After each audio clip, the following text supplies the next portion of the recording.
दोस्तों कैसे हैं आप सभी। स्वागत है आप सभी का आपके अपने YouTube channel study blog with Shivendra पर। चलिए 22 मार्च का यूपीएपीओ प्री अब आपकी डेट फिक्स हो गई है, कोई अनसर्टेनिटी नहीं बची हुई है, तो फिर सब कुछ छोड़कर लग जाइए अपनी तैयारी में, क्योंकि आप लोग जानते हैं यहाँ आपके यूपीएपीओ के अंदर जो है आपके आते हैं 6 सब्जेक्ट लोग यहाँ पर आ रहे हैं, जिसमें अगर सबसे बड़ा वेटेज अगर मैं देखूँ तो बीएनएस का रहने वाला है आपका 30 मार्क्स का, 5 नंबर कम कर दिए।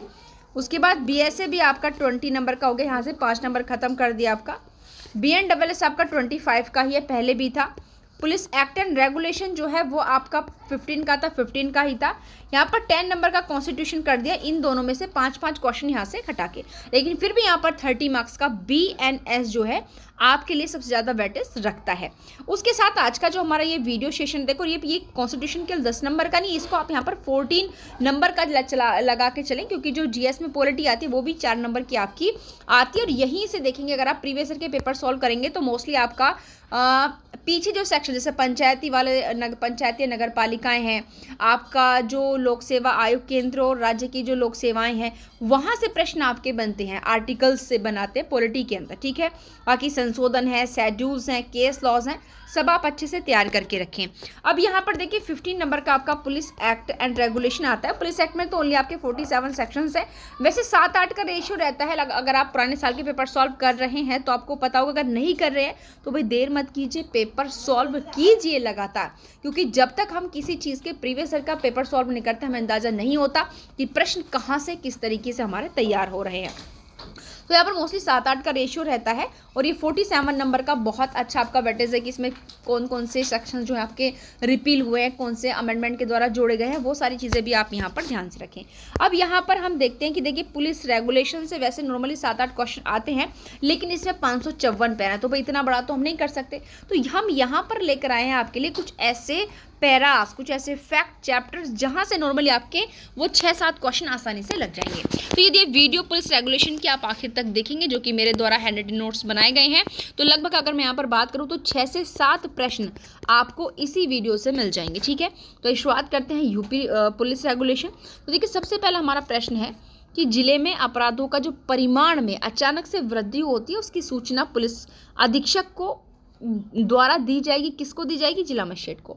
यानी कि जब जिले के अंदर अचानक से अपराधों में वृद्धि हो रही है, बढ़े, तो यहाँ पर पुलिस अधीक्षक सूचना देगा जिला मजिस्ट्रेट को, जो जिले की कानून शासन व्यवस्था को संभालता है। ये पैरा 7 में आपको दिया हुआ है, दोनों जानकारी आपको यहाँ से हो चुकी है। नेक्स्ट है कि जिला मजिस्ट्रेट जो है साधारणतः जो प्रत्येक पुलिस थाने हैं उनका आर्थिक वर्ष में निरीक्षण करेगा, कितना?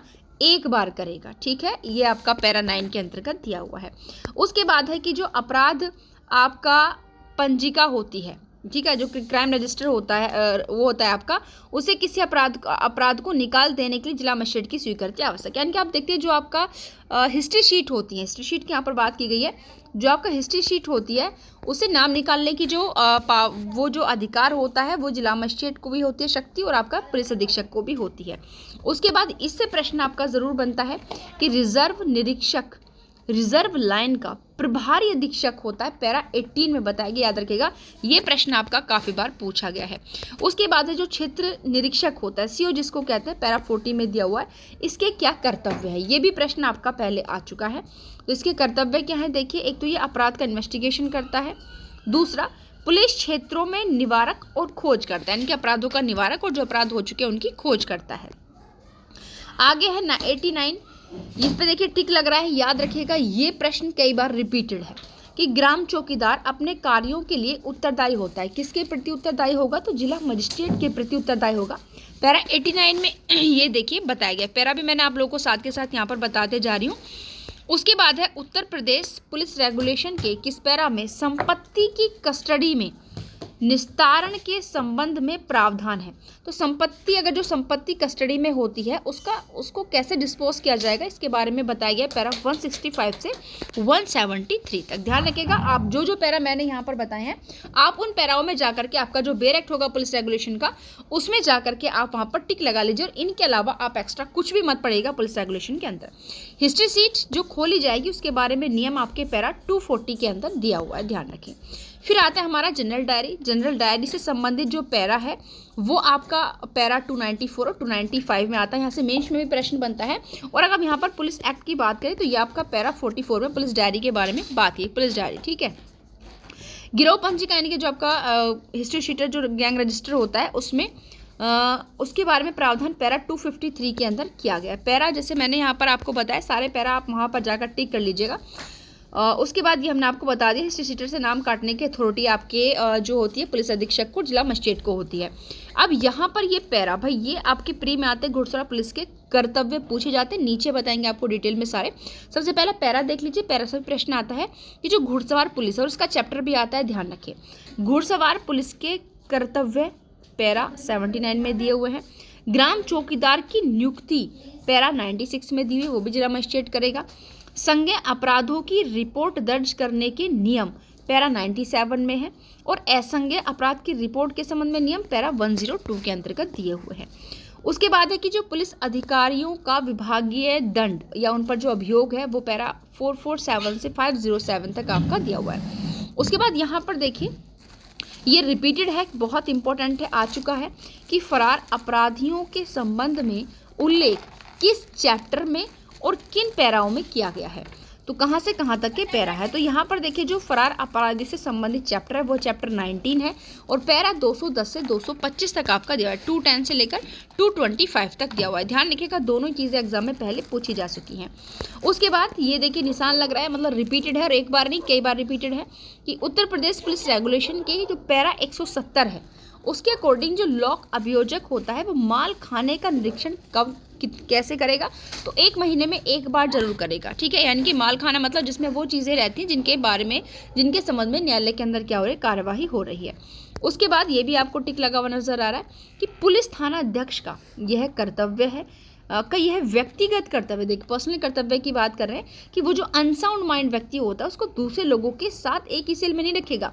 मतलब आप लोग देखते हैं कि अगर कोई व्यक्ति जो पागल है उसने कोई ऑफेंस किया, उसको गिरफ्तार किया गया, वैसे तो अगर देखा जाए सेक्शन 222 BNS का उसको क्या कर रहा है, बचाव दे रहा है। लेकिन ऐसा थोड़ा नहीं कि उसने तुरंत ऑफेंस किया और कहा मैं तो पागल हूँ 22 से तुरंत बचाव दे देगा, नहीं, प्रोसीजर चलता है BNS के अकॉर्डिंग, तब उसे बाद में छोड़ा जाता है, ठीक है। और यहाँ पर ये कह रहे हैं कि बट अगर कोई ऐसा पर्सन है तो उसे नॉर्मल लोगों से अलग रखा जाएगा। पैरा 161 इस चीज़ को कह रहा है। आप जाकर बैरक साथ लेकर बैठे, जो भी पैरा मैं यहाँ पर बता रही हूँ या तो आप उनको नोट डाउन करते जाएं, बाद में बैरक में अपना टिक कर लें।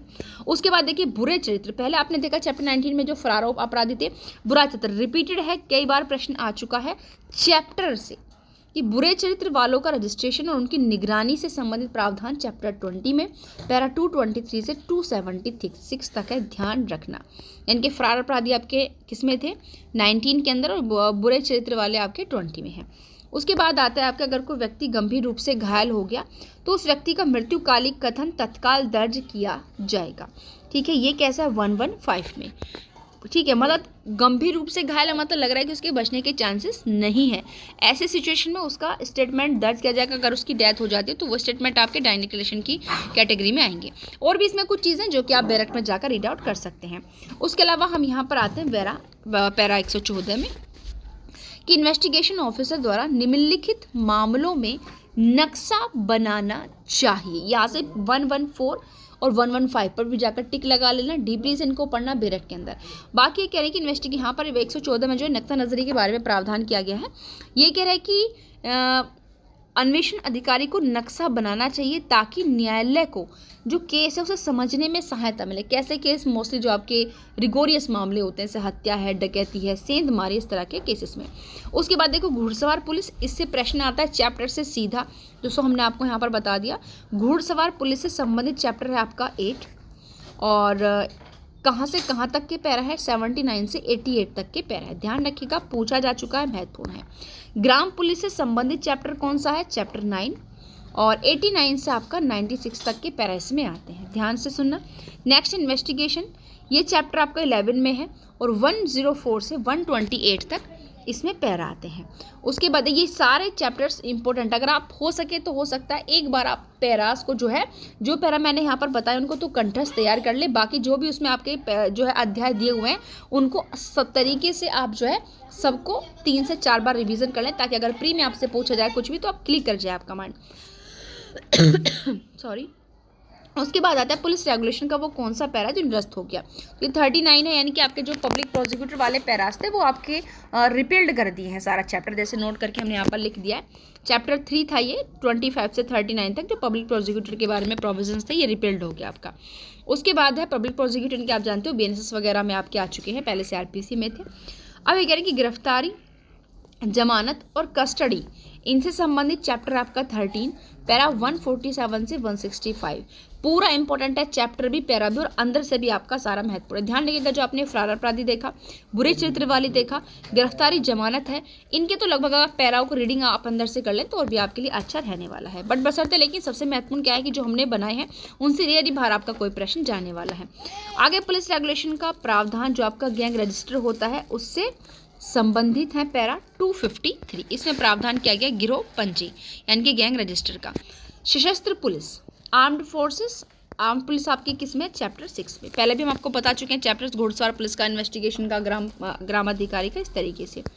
फिर यहाँ पर पैरा 160 कैदियों को हवालात में रखने की टाइम लिमिट, यानी कि जो कैदी उनको हवालात में कितने समय तक रखा जा सकता है, ये 160 पैरा में दी गई है। 162 में जो आपकी अवयस्क लड़कियां हैं, बालिकाएं हैं, उनको पुलिस कस्टडी में रखने के बारे में प्रोविजंस आपको 162 में देखने के लिए मिलेंगे। गिरफ्तार व्यक्ति को कस्टडी में रखते समय क्या क्या सावधानियां बरतनी है आपको 163 में देखने के लिए मिलेगा। उसके बाद है कि थाने का भाषातक अधिकारी कौन होता है, मोस्टली सब इंस्पेक्टर जो है ये होता है। लेकिन याद रखिएगा, अगर आपने जो आपके पास ऑप्शन है उसमें अगर उप निरीक्षक नहीं है, निरीक्षक है तो आप निरीक्षक पर ही टिक कर सकते हैं। प्रश्न आपका आ चुका है, अगर आप जो है MCQs लगा रहे हैं पर नहीं लगा रहे तो फिर कहूँगी MCQs लगाने शुरू कर दीजिए। उसके अलावा है कि चिकित्सा अधिकारी, उपहति या फिर जो मरणोपरांत परीक्षण की जो रिपोर्ट बनाई जाती है मेडिकल प्रैक्टिशनर के द्वारा, उसकी 3 प्रतियां तैयार करता है, ध्यान रखें। फिर है कि जो विशेष अफसर हैं उनको छोड़कर जो सिविल पुलिस के सिपाही हैं वो सशस्त्र नहीं होंगे, क्योंकि देखिए वो सिविल पुलिस के सिपाही हैं तो नॉर्मली ऐसे नहीं कि हमेशा वो शस्त्र धारण करके रहेंगे। कुछ स्पेशल अवसर ये ऐसे मौके होते हैं कि जब आपको लड़ाई दंगा फसाद की स्थिति है, विक्षुब्ध एरियाज हैं, ऐसी स्थिति में तो पैरा 63 में इस बारे में बात कही गई है। उसके बाद आ रहा है कि सशस्त्र पुलिस में प्रधान कांस्टेबल की नियुक्ति जिला पुलिस बल से प्रमोशन द्वारा निम्न में से आपका पुलिस अधीक्षक है जो कि करता है। उसके बाद नेक्स्ट है कि उत्तर प्रदेश पुलिस रेगुलेशन का जो पैरा 221 है उसके अंतर्गत भगोड़े अपराधी का नाम भगोड़े अपराधी रजिस्टर से कौन निकाल सकता है, तो भाई ये पावर किसकी, जिला मजिस्ट्रेट की। उसके बाद हमारा आता है कि जो पुलिस रेगुलेशन का पैरा 103 है उसके अकॉर्डिंग BNSS की धाराएं जो अब आपकी 173 हो जाएगी, पहले 154 थी, पहले 155 थी, अब आपकी 174(1) हो जाएगी। उसके द्वारा संज्ञेय या असंज्ञेय अपराधों के सभी रिपोर्ट को सही से रिकॉर्ड करने का दायित्व तो थाने के भाषातक अधिकारी का होता है, ठीक है। फिर यहाँ पर हमारा नेक्स्ट प्रश्न है कि पुलिस रेगुलेशन के अंतर्गत रिजर्व पुलिस लाइन का भाषातक अधिकारी कौन होता है, रिजर्व निरीक्षक होता है। मैं पहले भी आपको इस प्रश्न को बता चुकी हूँ तो इसका मतलब ये आ चुका है। यहाँ पर देखिए ये चैप्टर फिर आपका रिपीट हो चुका कि जो बुरे चरित्र वाले व्यक्ति होते हैं उनका रेगुलेशन निगरानी करने के बारे में बन जो है चैप्टर 20 के अंतर्गत दिए हुए पैरा 223 से 276 अंदर से भी ये चैप्टर पढ़ना महत्वपूर्ण है। फिर फरार अपराधी देखिए रिपीट हुआ है, ये आपका फरार अपराधी है चैप्टर 19 में 215 से 222 तक, ये भी अंदर से इंपॉर्टेंट है, पढ़ लेना। काफ़ी चीज़ें और भी फैक्ट आपको से पढ़ने को मिलेंगे, ये भी इंपॉर्टेंट है। उसके बाद है कि जो पुलिस रेगुलेशन के अंदर जो हिस्ट्री शीट होती है सबसे महत्वपूर्ण, बहुत प्रश्न बनते हैं भेजते, लगभग 2 से 3 प्रश्न इसमें से आपको मिल जाएंगे हिस्ट्री शीट में से। कितने वर्ग होते हैं हिस्ट्री शीट के 2 वर्ग होते हैं जो मैंने आपको यहाँ पर देखिए लिख दिया है, ठीक है। एक वर्ग ए और एक बी। वर्ग एक में आपके जो नॉर्मल ऑफेंडर होते हैं जैसे कि डकैत हो गए, सेंध लगाने वाले हो गए, पशु चोर हो गए, रेलवे मालगाड़ी या डिब्बा चोर, ये आपके रहते हैं। इनकी पुलिस अधीक्षक के जिला मजिस्ट्रेट इसको हिस्ट्री सीट को बंद कर सकता है केवल। वर्ग बी में आपके जो हैबिचुअल ऑफेंडर होते हैं उनको शामिल किया गया है। उसके बाद है कि जो अगर आपका एक शब्द आएगा जिला पुलिस अधीक्षक, इसमें आपका संयुक्त और अपर अथवा अपर जिला अधीक्षक दोनों शामिल होंगे और ये हमारा पुलिस एक्ट का प्रश्न है। उसके बाद आज की वीडियो का लास्ट क्वेश्चन, उसके बाद नेक्स्ट जो हमारे क्वेश्चंस बचे हुए उन्हें नेक्स्ट लेक्चर में कराएंगे।